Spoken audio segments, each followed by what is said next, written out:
तो good morning everyone. हम लोग शुरू करते हैं आगे दर्पण मार्च की आर्थिक परिदृश्य। तो फर्स्ट न्यूज है हमारा विदेशी मुद्रा भंडार कितना हो गया है 696 अरब डॉलर। ये कब तक का डेटा है? ये एज ऑन दिसंबर 2025 को इतना हो गया है। विदेशी मुद्रा भंडार को क्या बोलते हैं? फॉरेक्स। फॉरेक्स का कई बार फुल फॉर्म पूछा जाता है, तो क्या होता है? FOREIGN, foreign exchange. इसका आंकड़ा कौन जारी करता है? डेटा जारी करता है आरबीआई, और उसी के पास यह रहता है। फॉरेक्स किसकी कस्टडी में रहता है? ये आरबीआई की कस्टडी में ही फॉरेक्स रहता है। अगर हम फॉरेक्स का जो घटक है इसकी जो संरचना है वो देखें, क्योंकि पूछा जाता है कि फॉरेक्स में क्या क्या शामिल होता है या फॉरेक्स के घटक क्या क्या है, विदेशी मुद्रा भंडार के घटक क्या है। तो 4 घटक होते हैं। कितने? 4। पहला है विदेशी मुद्रा संपत्ति या फॉरेन करेंसी असेट्स। दूसरा है गोल्ड। तीसरा है एसडीआर। और चौथा है रिजर्व ट्रांसपोजिशन विद आईएमएफ, या आईएमएफ के पास सुरक्षित राशि। एसडीआर क्या होता है, इसके बारे में थोड़ी सी जानकारी हम लोग ले लेते हैं जो आपसे एग्जाम के लिए जरूरी हो सकती है। इसका फुल फॉर्म कई बार पूछा जाता है। फुल फॉर्म होता है स्पेशल ड्राइंग राइट्स। मतलब ये बेसिकली जैसे भारत की मुद्रा है रुपया, वैसे ये आईएमएफ की करेंसी है, इंटरनेशनल मॉनेटरी फंड की करेंसी है, और इसे पेपर गोल्ड भी कहा जाता है। तो चूंकि ये करेंसी है, तो आईएमएफ से जो पैसा निकालने का अधिकार होता है उसी को बोलते हैं एसडीआर या special drawing rights, paper gold. तो इसके घटक याद रखेंगे, पूछा जाता है। सबसे अधिक अगर भंडारण देखें तो किसका है? सबसे अधिक है फॉरेन करेंसी असेट्स का। दूसरा है गोल्ड, 696 अरब डॉलर में। अच्छा, इतने में जो वृद्धि हुई है पिछले साल की तुलना में 56 अरब डॉलर की वृद्धि हुई है। कारण गोल्ड के मूल्य में उछाल। क्योंकि आपको याद होगा पिछले साल जो गोल्ड का प्राइस था 2024 में लगभग 80-90 हज़ार के आसपास, जो बढ़कर 1.5 लाख के आसपास हो गया है 10 ग्राम का। इसकी वजह से इस प्राइस में उछाल आया है।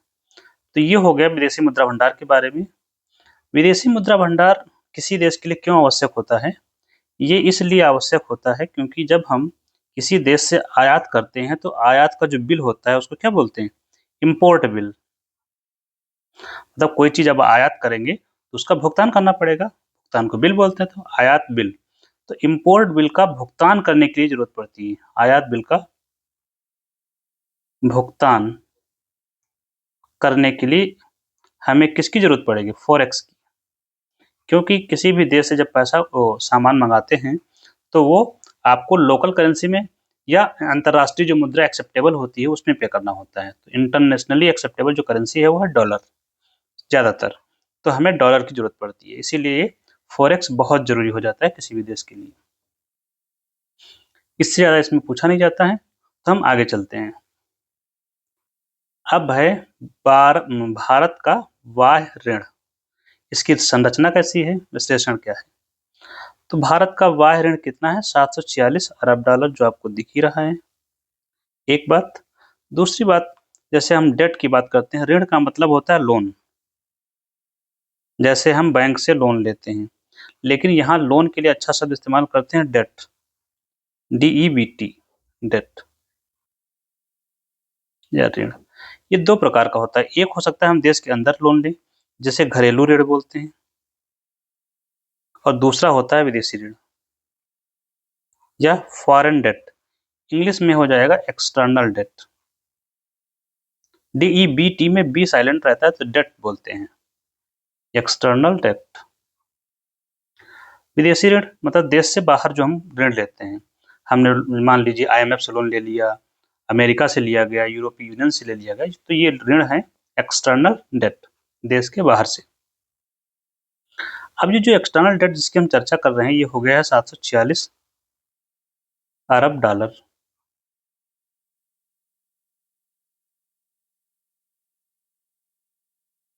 इस ऋण में दो पार्ट होते हैं, एक होता है, हो सकता है सरकारी ऋण हो, मतलब हो सकता है सरकार ने लिया हो सकता है गैर सरकारी हो। गैर सरकारी का मतलब प्राइवेट। तो सबसे ज्यादा ऋण होता है गैर सरकारी, मतलब इसकी मात्रा ज्यादा होती है और ये होता है कम। एक बात, एक तो क्लासिफिकेशन ऋण का ये हो गया। अगर हम देखते हैं कि ऋण अगर लिया है 746 अरब डॉलर का, तो कौन सी करेंसी में ऋण ज्यादा है? सबसे ज्यादा, तो सबसे ज्यादा ऋण कौन सी करेंसी में है? डॉलर में। दूसरे नंबर पर रुपया है, तीसरे नंबर पर येन है। कहाँ की मुद्रा है? जापान की। तो ये क्रम याद रखेंगे, आपसे पूछा जाता है। तीसरी बात इसमें हमें क्या जानना चाहिए कि जो हमारा एक्सटर्नल डेट होता है, वो मैच्योरिटी पीरियड के आधार पर अगर हम क्लासिफाई करें, परिपक्वता अवधि के आधार पर, तो दो प्रकार का होता है। एक होता है दीर्घकालिक ऋण और दूसरा होता है अल्पकालिक ऋण। तो दीर्घकालिक ऋण का हिस्सा कितना है? 81%, मोटा मोटा याद रखना है। और अल्पकालिक ऋण का हिस्सा लगभग 20%। 80 और 20 याद करेंगे, लगभग इसी के आसपास रहता है। तो ये आपको हर समय काम आएगा, बार बार याद नहीं करना पड़ेगा। ठीक है। नेक्स्ट पॉइंट, डेब्ट टू जीडीपी रेशियो कितना है? मतलब ऋण और जीडीपी का अनुपात। ऊपर लिखिए ऋण जितना है 746, नीचे लिखेंगे जीडीपी, मतलब ये हो जाएगा ऊपर डेट, नीचे जीडीपी, और उसको 100 से गुणा करेंगे तो ये आ जाएगा। तो डेट टू जीडीपी रेशियो जितना कम हो उतना अच्छा है। लोन तो कम ही हो तो ठीक है, ज्यादा क्यों लेना। तो ये 20%, मोटा मोटा 19-20% है, याद रखेंगे। डेट के जो आंकड़े हैं आरबीआई जारी करता है, एक्सटर्नल डेट के। ठीक है। अब हम चलते हैं आगे। नेक्स्ट आ गया जीडीपी। 2025-26 का अनुमान है कि 7.5% लगभग जीडीपी ग्रोथ रहेगी। ये दिसंबर तक का अनुमान लगाया गया, अप्रैल से दिसंबर का है, पूरा अनुमान नहीं है। आंकड़े आए हैं। एक जनरल हमें जो याद रखना है, जीडीपी क्या होता है? जीडीपी मतलब ग्रॉस डोमेस्टिक प्रोडक्ट। ये क्या होता है? Domestic product. प्रोडक्ट का मतलब कौन से प्रोडक्ट? प्रोडक्ट दो होते हैं, एक वस्तु और दूसरी सेवा। मतलब ये हमारे देश में एक वर्ष में जितनी भी वस्तुओं और सेवाओं का उत्पादन हो, उनका कुल मूल्य कितना है? कुल वस्तुएं सेवाएं, जैसे आप यहाँ पर वस्तुएं जो होनी चाहिए वो फाइनल गुड्स होनी चाहिए, जैसे कार है, लैपटॉप है, पीसी है, साइकिल है, मसाले हैं जो हम लोग खाते हैं, अंतिम रूप से कंज्यूम किए जा रहे हैं, उनकी कुल मूल्य जोड़ लीजिए, वही है जीडीपी। पीरियड क्या है? एक साल, एक वित्तीय वर्ष, 1 फाइनेंशियल ईयर में जिन वस्तुओं और सेवाओं का उत्पादन हो, उनका कुल मूल्य जो भी हो, वही जीडीपी कहलाता है। सीधा सा। और इसमें जो ग्रोथ होती है, तो ग्रोथ कैसे निकालते हैं? ये तो जब जीडीपी पता चल गया।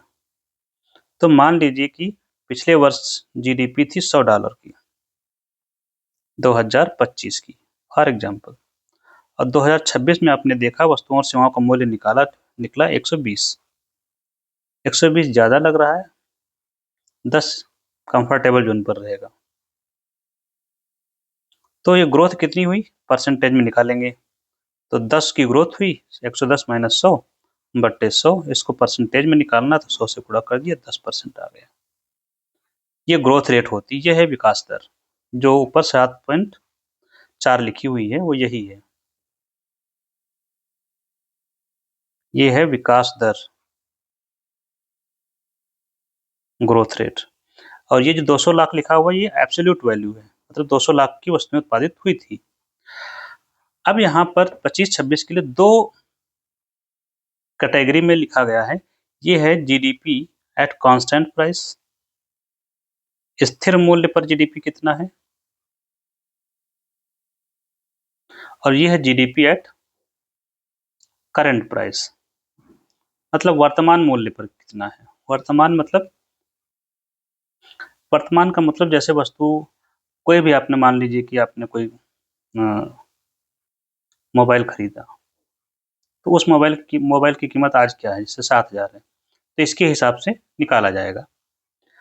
और इसी मोबाइल की कीमत 2011-12 में क्या रही होगी, क्योंकि यहाँ पर क्या है, इन्फ्लेशन जुड़ गया है, तो स्वाभाविक सी बात है इसकी कीमत क्या होगी, कम होगी। इसी मोबाइल का अगर लिया जाएगा तो इसमें जुड़ा होता है क्या, मुद्रास्फीति, महंगाई इसमें जुड़ जाती है।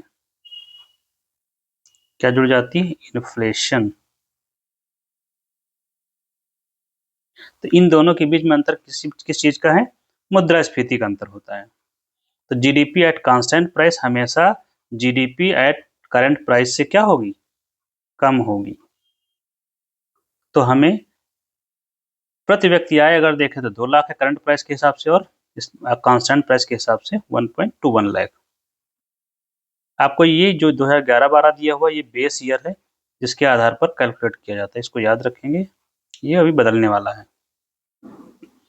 अब यहाँ बच्चे प्रति व्यक्ति आय ये कैसे कैलकुलेट करते हैं, कुल जीडीपी, ये इसको जनसंख्या से अगर भाग देते हैं अपनी भारत की, तो आप निकाल लेंगे प्रति व्यक्ति आय। जीडीपी जब कैलकुलेट करते हैं, जीडीपी आप पढ़ते हैं तो उसको क्षेत्र आते हैं, प्राइमरी सेक्टर, सेकेंडरी सेक्टर और टर्सरी सेक्टर। तो जीडीपी में आपने देखा कि वस्तुएं और सेवाएं हैं, तो वस्तुएं आती हैं प्राथमिक क्षेत्र में और द्वितीयक क्षेत्र में, सेवाएं आती हैं तृतीयक क्षेत्र में। जब जीडीपी में वस्तुएं और सेवाएं गिनेंगे तो सेवाएं तृतीयक क्षेत्र में लिखेंगे, वस्तुएं आएंगी प्राइमरी और सेकेंडरी सेक्टर में। प्राइमरी सेक्टर में वे वस्तुएं आएंगी जो सीधे सीधे आपको प्रकृति से प्राप्त होती हैं, जिनका संबंध प्रकृति से होता है, जैसे कृषि। कृषि में सारी चीजें आप जोड़ लीजिए, चाहे गेहूं उत्पादन से लेकर कॉटन तक, जो भी है, जिसकी भी फसल आप उगाते हैं, बागवानी आप ले लीजिए या फूलों की खेती कोई करता है, सब इसमें शामिल है। दूसरी तरफ पशुपालन, पशुओं से जुड़ी हुई सारी चीजें इसमें शामिल हो जाएंगी, जैसे फिशिंग है। और क्या प्रकृति से हो सकता है, जैसे प्रकृति में मृदा भी जो है प्रकृति का हिस्सा है, तो मृदा में सैंड माइनिंग कोई कर रहा है, यहाँ से माइनिंग, खनन जो है मृदा में ही करते हैं, मतलब मेटल प्राप्त करते हैं ना खनन से, उत्खनन, तो ये भी इसी का हिस्सा है। द्वितीय क्षेत्र में आपको निर्माण है, घर निर्माण का मतलब कंस्ट्रक्शन, जो रियल एस्टेट में घर बनाते हैं वो। मैन्युफैक्चरिंग, विनिर्माण, किसी वस्तु का जो निर्माण करते हैं किसी प्रक्रिया के द्वारा, वो इसमें शामिल होता है। टर्सरी सेक्टर में सेवाएं हैं, डिफेंस है, एजुकेशन है,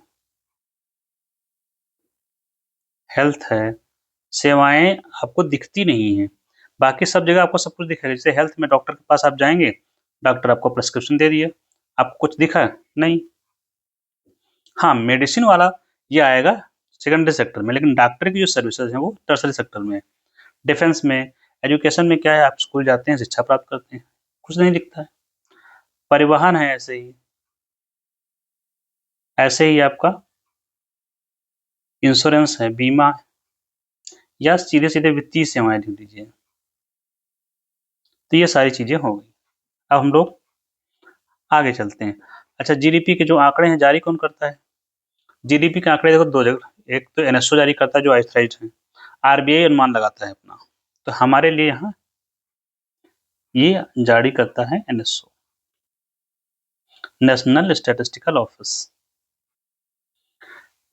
नेक्स्ट है निर्यात तैयारी सूचकांक, एक्सपोर्ट प्रिपेयर्डनेस इंडेक्स 2024। इस सूचकांक में पहला नंबर मिला है महाराष्ट्र को, दूसरा तमिलनाडु और तीसरा है गुजरात को। निर्यात की तैयारी कितनी है किस राज्य की, उसी का सूचकांक है। तो जारी कौन करता है? इसे जारी करने का काम करता है नीति आयोग। नीति आयोग के बारे में आप जानते होंगे। नीति आयोग का फुल फॉर्म क्या है? National institute for transforming India. कब इसकी स्थापना हुई थी? जनवरी 2015 में। किसकी जगह पर? योजना आयोग का स्थान पर। इसका अध्यक्ष, चेयरमैन कौन होता है इसका? चेयरमैन होता है इसका प्रधानमंत्री। तो ये सूचकांक इसने जारी किया है। सूचकांक में कितने अंकों का है ये सूचकांक? 100 अंकों का है, 0 से 100। तो जिस राज्य के द्वारा सबसे ज्यादा निर्यात किया जाता है उसको पहली रैंकिंग, बाकी को उसके बाद में रैंकिंग दी गई है। यहाँ पर एक ड्रास्टिक, एक बहुत ही खतरनाक कह सकते हैं ट्रेंड समझ में आया है कि 3 राज्य जो टॉप हैं, ये गुजरात, महाराष्ट्र और तमिलनाडु, ये पूरे देश का 56% निर्यात करते हैं। ये बहुत ही क्या है, ये निर्यात में विषमता को दर्शाता है। निर्यात में विषमता, इसका मतलब ये हुआ कि बाकी बचे 23 राज्य 44% निर्यात करते हैं मात्र। जो राज्य ज्यादा निर्यात करता है, इसका मतलब उसके वहां पर घरेलू स्थिति क्या होती है? बेहतर होती है। देखिए इसका जो लिंकिंग प्रोसेस कैसे आप समझेंगे इसको। निर्यात में विषमता है तो आप इसको कैसे किसी को समझाएंगे? निर्यात क्या करोगे आप? या तो वस्तुएं करोगे जिसको बोलते हैं गुड्स, या करोगे सर्विसेज। और निर्यात तब करोगे जब आपके यहाँ उत्पादन होगा इनका। और जब उत्पादन होगा तो इसके मतलब होते हैं 2।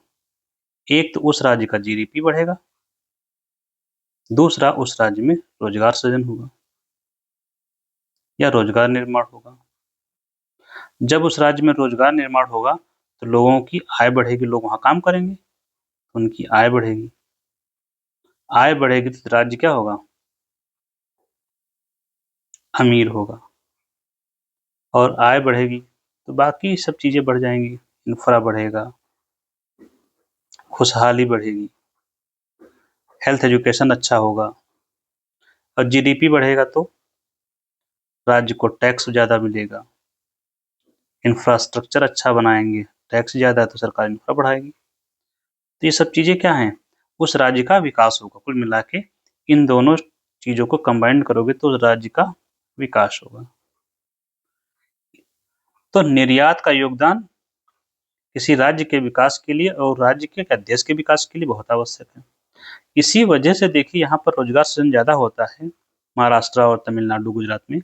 इसीलिए यूपी से जो श्रमिक हैं वो काम करने के लिए यहाँ आते हैं, क्योंकि यहाँ रोजगार सृजन ज्यादा होता है, जनसंख्या कम है। और यूपी में क्या है, जनसंख्या ज्यादा है, इसलिए लोग यहाँ आते हैं। बिहार से यहीं आते हैं, तमिलनाडु आते हैं। क्यों? क्योंकि यहाँ पर रोजगार के अवसर ज्यादा हैं। और रोजगार के अवसर ज्यादा हैं वो क्यों? रोजगार के अवसर अधिक हैं। वो इसलिए अधिक हैं क्योंकि यहाँ पर ईज ऑफ डूइंग बिजनेस है।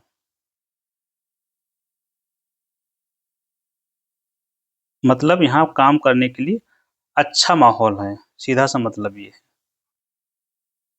काम के लिए माहौल अच्छा है, इकोसिस्टम अच्छा है एक शब्द में। किनके लिए? जो बिजनेस करने वाले लोग हैं। जो बिजनेस करेंगे तो उनको काम, जो बिजनेस करेंगे तो रोजगार जन्म लेगा ही लेगा। ये है पूरी स्टोरी इसकी। तो ये विषमता है निर्यात में, इसको हमें एड्रेस करना चाहिए, दूर करना चाहिए। बाकी राज्यों में भी हमें एक ऐसा माहौल तैयार करना होगा जहाँ पर ईज ऑफ डूइंग बिजनेस बेहतर हो, ताकि कंपनियां और अधिक निवेश करें और लोगों को रोजगार अपने घर में ही मिल पाए, ना कि उन्हें बाहर जाना पड़े। ठीक है। अब और ज्यादा अगर देखते हैं तो देश में 100 जिले जो हैं देश के, वो 88% निर्यात करते हैं देश का। जिले कितने हैं? 650 प्लस जिले हैं लगभग। उसमें से 100 जिले 88% निर्यात करते हैं, इसका मतलब क्या है? 550 जिले मात्र 12% निर्यात करते हैं। इससे क्या होगा? इनकी स्वाभाविक सी बात है, बहुत पिछड़े हुए जिले होंगे। जिले पिछड़े होंगे, उनकी पर कैपिटा इनकम कम होगी, इंफ्रास्ट्रक्चर खराब होगा, लॉ एंड ऑर्डर खराब होगा, इसी वजह से वहाँ निवेश नहीं हो रहा है। और नीचे अगर आते हैं तो 10 जिले 38% निर्यात करते हैं, ये तो और ज़्यादा ड्रेस्टिक पोजीशन है। आगे चलते हैं। यहाँ पर आपको एक दिया गया है स्पष्ट रूप से, जो बड़े राज्यों में परफॉर्मेंस में पहला नंबर महाराष्ट्र का, दूसरा तमिलनाडु, तीसरा गुजरात, सेम जो पिछले में था। चैलेंजर्स का 3 कैटेगरी हैं, तो चैलेंजर में ये हो गए 3 और हिमालयी राज्यों में ये 2 हो गए। जब आपका निर्यात तैयारी सूचकांक निकालते हैं नीति आयोग, तो उसके 4 घटक हैं। एक्सपोर्ट प्रिपेयरनेस के 4 घटक हैं या 4 पैरामीटर हैं। कोई पूछे कितने हैं, तो 4 पैरामीटर जिनके आधार पर ये निकाला जाता है। पहला है पॉलिसी, दूसरा बिजनेस इकोसिस्टम, तीसरा निर्यात अवसंरचना और चौथा है निर्यात प्रदर्शन। इन सबको वेटेज दिया गया है, 20-20% का वेटेज है। बिजनेस इकोसिस्टम को 40% का वेटेज दिया गया है। वेटेज का मतलब होता है भारांश।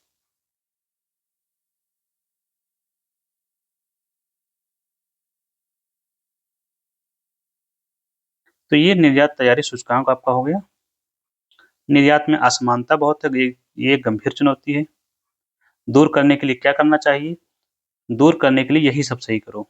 ये जो 4 पैरामीटर है ना, पॉलिसी में रिफॉर्म किया जाएगा, बिजनेस को सिस्टम सही करना, निर्यात और संरचना और एक्सपोर्ट परफॉर्मेंस। कुल मिलाकर ये सब ईज ऑफ डूइंग बिजनेस है। अगला है व्यापार संतुलन।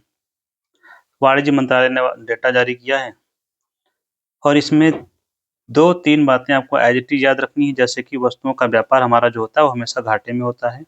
सेवाएं हमेशा अधिशेष में रहती हैं, पूरे साल का निकालोगे तब भी, क्वार्टरली आता तो भी, और लगभग हमारा व्यापार घाटा ही रहता है। 1990 से हम लोग व्यापार घाटे में हैं।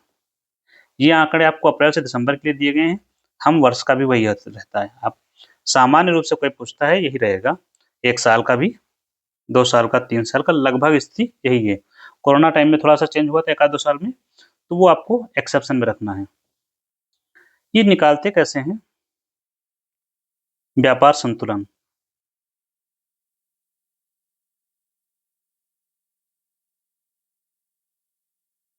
बैलेंस ऑफ ट्रेड बराबर होता है निर्यात माइनस आयात। तो इसकी कंडीशन हो सकती है 3। हो सकता है निर्यात ज्यादा हो आयात से, हो सकता है निर्यात कम हो आयात से, हो सकता है निर्यात बराबर हो आयात के। तो ये तो हो गया जीरो, व्यापार संतुलन की स्थिति है।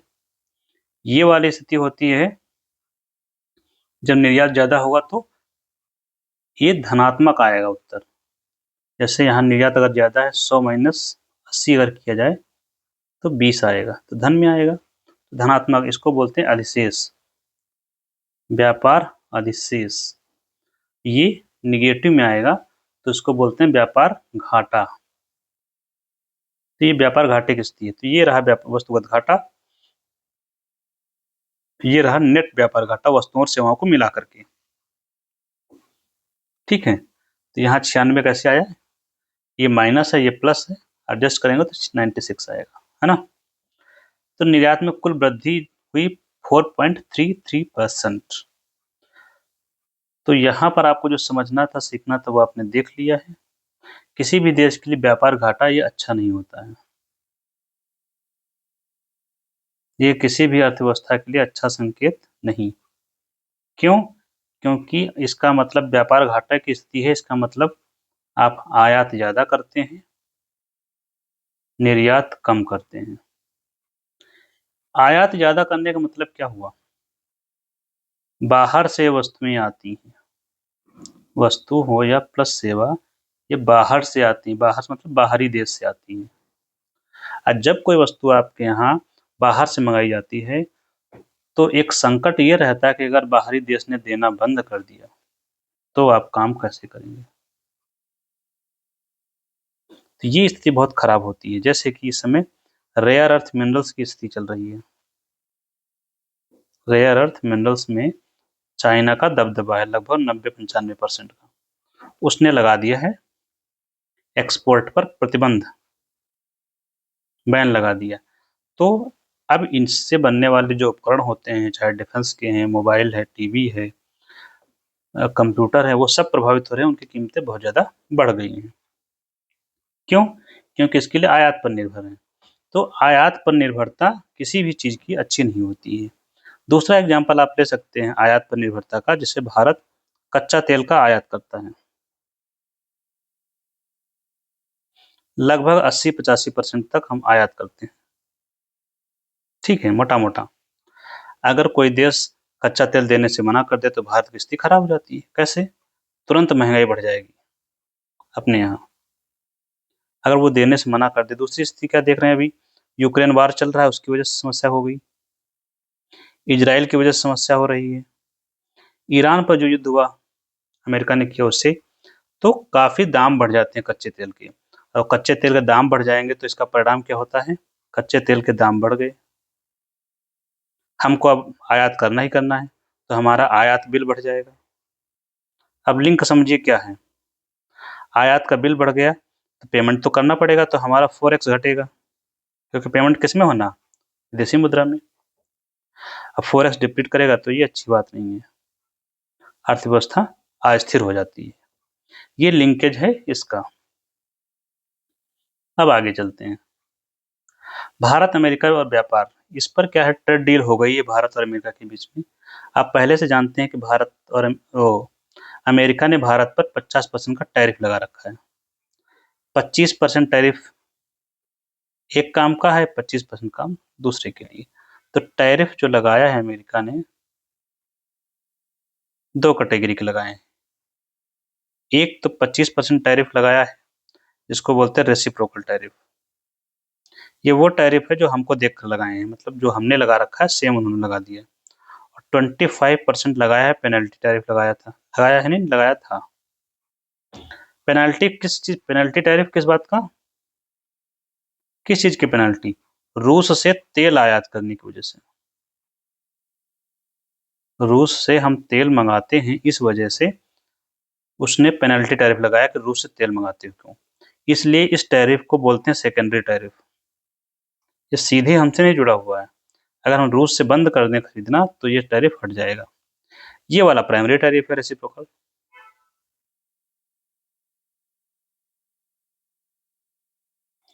अब हमारे और अमेरिका के बीच में समझौता हो गया है, तो जो टैरिफ 50% था उसको घटाकर कर दिया गया है 18%। प्लस कुछ और शर्तें हैं कि हम भारत अमेरिका से तेल खरीदेगा।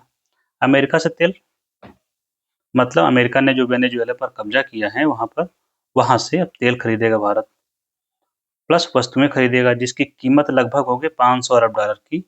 इतना व्यापार हमको करना है उससे, कुल मिला के बात ये हो गई। तब ये 18% टैरिफ लगाएगा ऊर्जा, टेक और अन्य क्षेत्रों में। प्लस एक शर्त और है कि भारत रूस से तेल नहीं खरीदेगा। तब ये सब चलेगा, ये समझौते का हिस्सा है। एक तो भारत रूस से तेल नहीं खरीदेगा, दूसरा तेल वेनेजुएला से या अमेरिका से खरीदना पड़ेगा, चौथा कुछ दरें हमने कम की हैं, जैसे अमेरिका से जो आयात पर टैरिफ उसको हमने काफ़ी कम कर दिया है। तो ये सब परिणाम है। उस जिस दिन समझौता हुआ उस दिन हमारा रुपया मजबूत हो गया 1%। कोई खास बात नहीं है, मजबूत होना स्वाभाविक सी बात है, लेकिन एज इकोनॉमिक पर्सपेक्टिव बहुत ज़रूरी बात है। तो ये हो गया नीति आयोग का टैरिफ का। भारत और यूरोपियन यूनियन के बीच में मुक्त व्यापार समझौता हुआ है। इसे mother of all trade deals कहा जा रहा है, mother of all trade deals. क्यों? क्योंकि इससे एक इतना बड़ा बाजार सृजित हुआ है जो कि दुनिया में कहीं नहीं है। कितने बड़ा बाजार है? 1.9 अरब जनसंख्या का बाजार है। बाजार का मतलब होता है लोग, लोग का मतलब जनसंख्या। तो कितनी जनसंख्या है? 1.9 अरब जनसंख्या इसमें हो गई। 145 करोड़ हमारी, अब 45 करोड़ उनकी, तो जोड़ लो 190 करोड़ हो गई, या 1.9 अरब, जिसको मोटा मोटा लोग 2 अरब कह रहे हैं। तो 2 अरब जनसंख्या का जो बाजार बना भारत ईयू के समझौते का, इसी वजह से इसे बोला जा रहा है mother of all the trade deals. यह फ्री ट्रेड एग्रीमेंट है। फ्री ट्रेड एग्रीमेंट में क्या होता है कि दोनों देश एक दूसरे की वस्तुओं पर लगने वाले करों को शून्य कर देते हैं या शून्य के नजदीक ले आते हैं, या और समय के साथ फेज वाइज उनको कम करते करते जीरो पर लाते हैं। तो एक दूसरे के यहाँ जो ये लोग वस्तुएं या सेवाएं भेजेंगे उस पर टैक्स की दरें जीरो या कम होंगी। जैसे भारत को वस्त्र क्षेत्र टेक्सटाइल में लाभ होगा, चमड़े में और रत्नाभूषण में, और ये हमारे यहाँ कारें भेजेगा, शराब भेजेगा और फ्रूट जूस भेजेगा, और भी बहुत सारी चीजें हैं। तो इससे इनको लाभ मिलेगा, इनको मिल गया 145 करोड़ का बाजार, हमको इधर का मिल गया 45 करोड़ का बाजार। तो हम दोनों को लाभ होगा, यूरोपियन यूनियन को और हमको। ईयू में कितने देश हैं? 27 देश हैं। तो हमारे 96% उत्पादों पर क्या होगा? टैक्स नहीं लगेगा, या टैक्स फ्री होंगे, या यूं कह सकते हो, दूसरा शब्द क्या यूज करते हैं? टैरिफ फ्री या नो टैरिफ, सब एक ही बातें हैं। जीरो टैक्स,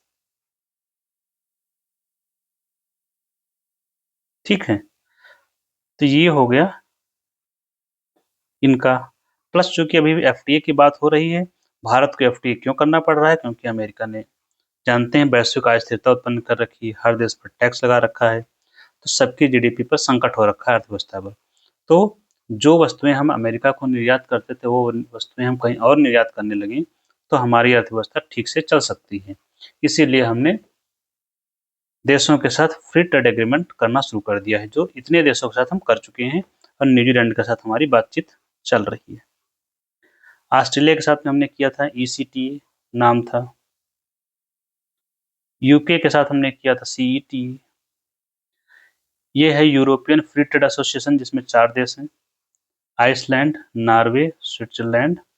ये कौन सा देश है? आइसलैंड।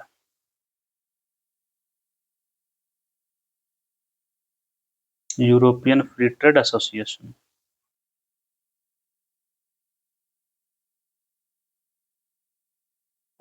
संयुक्त अरब अमीरात के साथ सेपा है ही हमारा।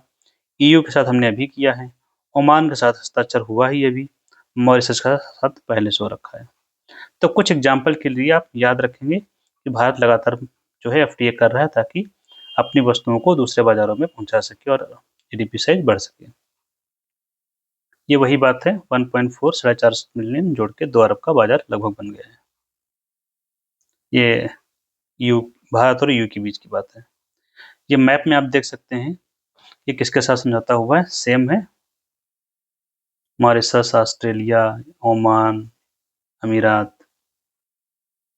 अब नेक्स्ट न्यूज क्या है? उर्वरक क्षेत्र में आत्मनिर्भरता। आत्मनिर्भरता बहुत जरूरी है।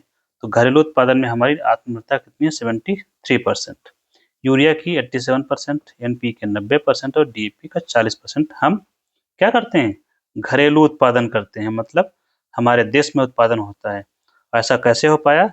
हमने नई इकाइयां लगाई हैं, नई फर्टिलाइजर यूनिट्स लगाई गई, और पुरानी वाली जो थी उनको रिजुवेनेट किया गया है। रिजुवेनेट मतलब पुनर्निर्माण कर, इससे उत्पादन बढ़ा है। यहाँ सबसे महत्वपूर्ण चीज ये है कि ये एमओपी या पोटास, म्यूरिएट ऑफ पोटास बोलते हैं, इसका 100% आयात करते हैं। ये वेरी इंपॉर्टेंट है, आपको याद रखना है। और उर्वरक में आत्मनिर्भरता क्यों जरूरी है? क्योंकि हमारा एक देश कैसा देश है? हमारा देश कृषि प्रधान देश है, और कृषि प्रधान देश होने के नाते कृषि जब हम करते हैं तो उसमें जरूरत पड़ती है किसकी? उर्वरक की। उर्वरकों में तीनों की जरूरत पड़ती है। तो अगर हम आयात पर निर्भर रहेंगे तो दिक्कत है। तो आयात पर निर्भरता कम से कम होनी चाहिए। मतलब आत्मनिर्भर हूँ हम तो ज़्यादा अच्छा है। इसीलिए हम लगातार प्रयास कर रहे हैं घरेलू स्तर पर उत्पादन करने की। इसके लिए हमने नई इकाइयाँ खोली, तो नई जो पुरानी इकाइयाँ थी उनको पुनः से पुनर्जीवन किया गया, जीवित किया गया। लेकिन इन सब चीज़ों के बावजूद हम पोटाश का 100% आयात करते हैं, बिना किसी चीज़ के, याद रखना है। डीएपी का full form di ammonium phosphate, NPK आप लोग जानती हैं, यूरिया भी आप लोग जानते हैं। नेक्स्ट है ऊर्जा सुरक्षा, दुलहस्ती परियोजना का दूसरा चरण। तो दुलहस्ती परियोजना कौन सी नदी पर है? यह है चिनाब नदी पर। चिनाब नदी कहाँ है? जम्मू कश्मीर में। ये कैसा प्रोजेक्ट है? रन ऑफ रिवर प्रोजेक्ट है। ये प्रोजेक्ट का जो मॉडल है वो कौन सा मॉडल है? बोट मॉडल है। बोट मॉडल पर बनाया जाएगा। बोट मॉडल क्या होता है? Built on operate transfer. तो पीपीपी मॉडल पर बनाया गया है। ये पीपीपी का एक मॉडल है। किसके साथ बनाया गया है? ऑपरेट कौन कर रहा है? National hydro power corporation. ये रन ऑफ रिवर प्रोजेक्ट है। रन ऑफ रिवर मतलब बहते हुए पानी से विद्युत बनाई जाती है। यहाँ से आएगा, ये पंखा घूमेगा ये, और ये जो जनरेटर है जिससे बिजली उत्पादन होगा। सामान्य रूप से क्या होता है, हमें जलाशय का निर्माण करना होता है। हम बड़ा सा एक डैम बनाते हैं, जैसे यहाँ पानी हम रोक देंगे यहाँ पर, तो इधर पानी जमा हो जाएगा, तो ये बड़ा सा जलाशय बनेगा। जैसे एक भाखड़ा बांध पे जलाशय बना हुआ है। फिर इस जलाशय का पानी छोड़ा जाएगा, फिर टरबाइन घूमेगी, तब होता है। ये सामान्य रूप से होता है, लेकिन ये ऐसा नहीं है। हम कौन सा बनाया है हमने? रन ऑफ रिवर प्रोजेक्ट है, ठीक है।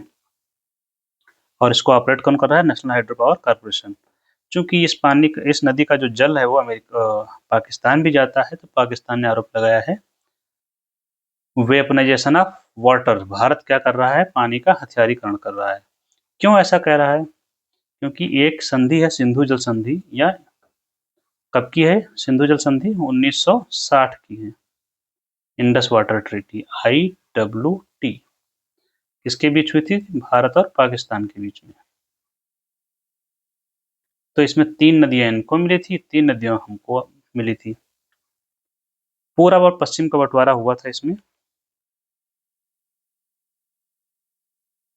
तो ये पूर्वी नदियां जो पूरब में है हमारी तरफ है, पश्चिम वाली उनको मिली थी।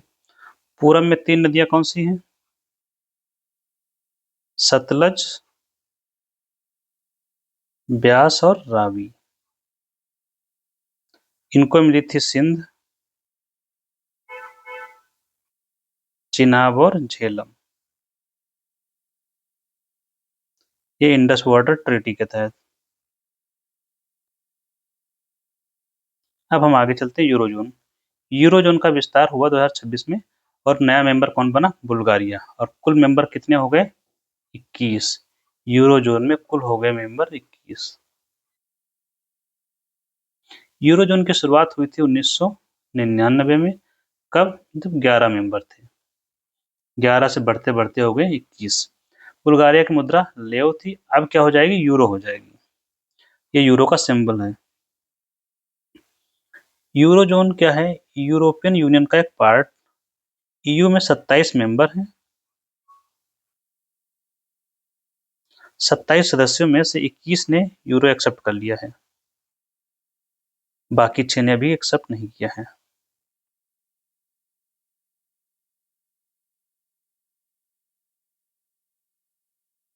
यूरोपीय यूनियन एक ट्रेड ब्लॉक है।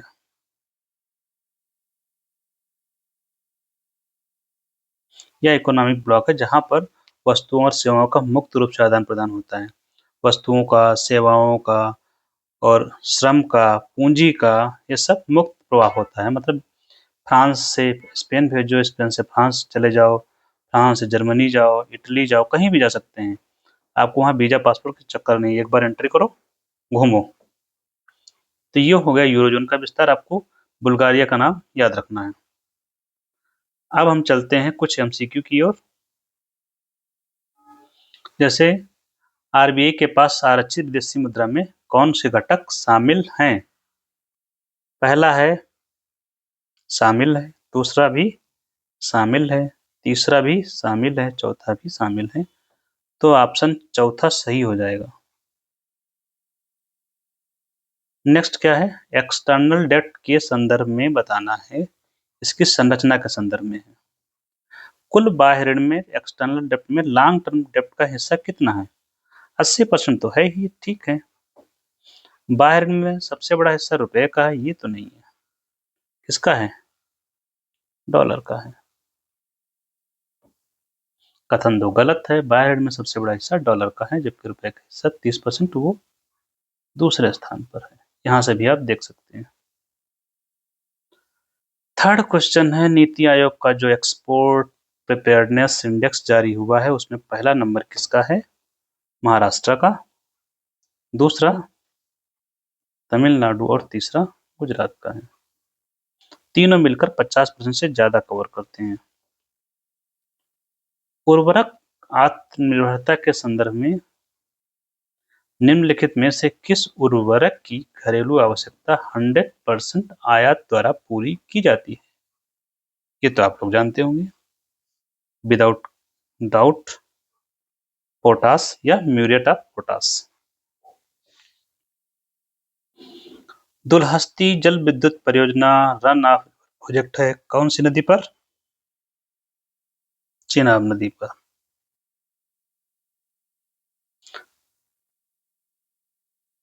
पेनल्टी टैरिफ और रेसिप्रोकल टैरिफ को घटाकर कितना कर दिया गया है?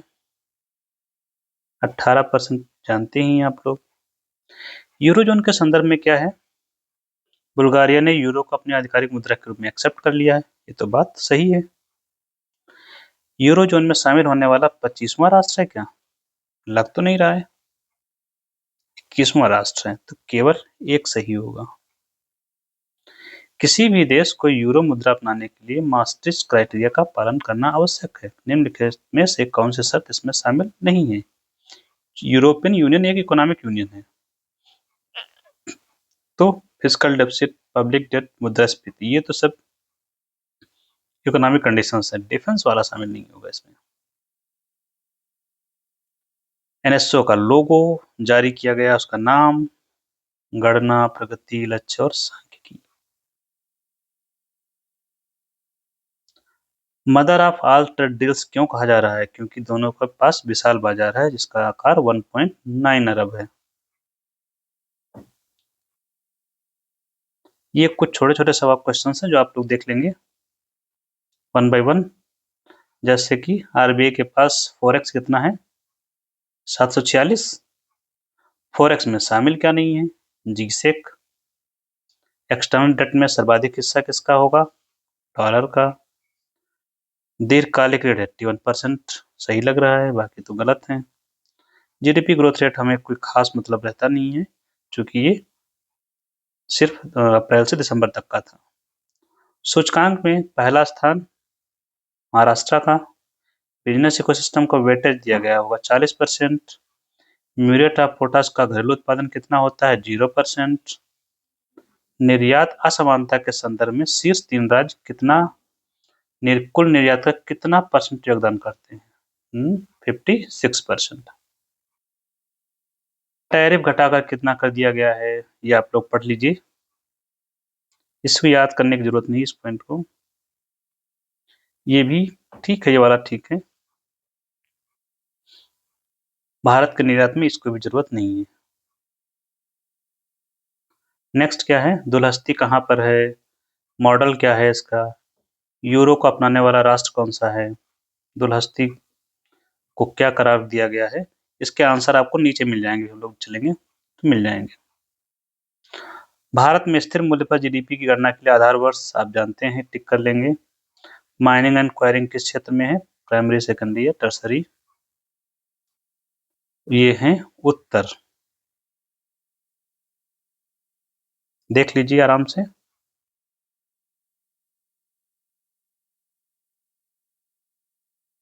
या आप लोग स्क्रीनशॉट ले सकते हैं, तो आपको आइडिया लग जाएगा।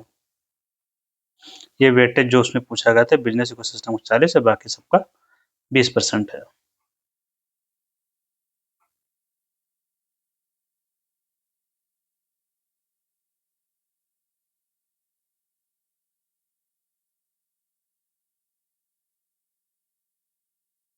ये रही लास्ट 19 और 20 सेक्टर दिए हुए हैं, आप मैच कर लेंगे। देखिए ये क्षेत्र जो है प्राथमिक क्षेत्र सीधा जुड़ा हुआ है नेचर से, प्रकृति से जुड़ा हुआ है सीधा। कृषि प्रकृति से है, वानिकी, फिशरी, माइनिंग सब उससे हो। सेकेंडरी सेक्टर हो गया, टर्सरी सेक्टर से जिसे सेवा क्षेत्र भी बोलते हैं। ठीक, तो इसी के साथ हम लोग खत्म करते हैं। ये कुछ आंकड़े हैं जो हो सकता है आपके काम के लग नहीं रहे मुझे फिलहाल। इसी के साथ थैंक यू वेरी मच।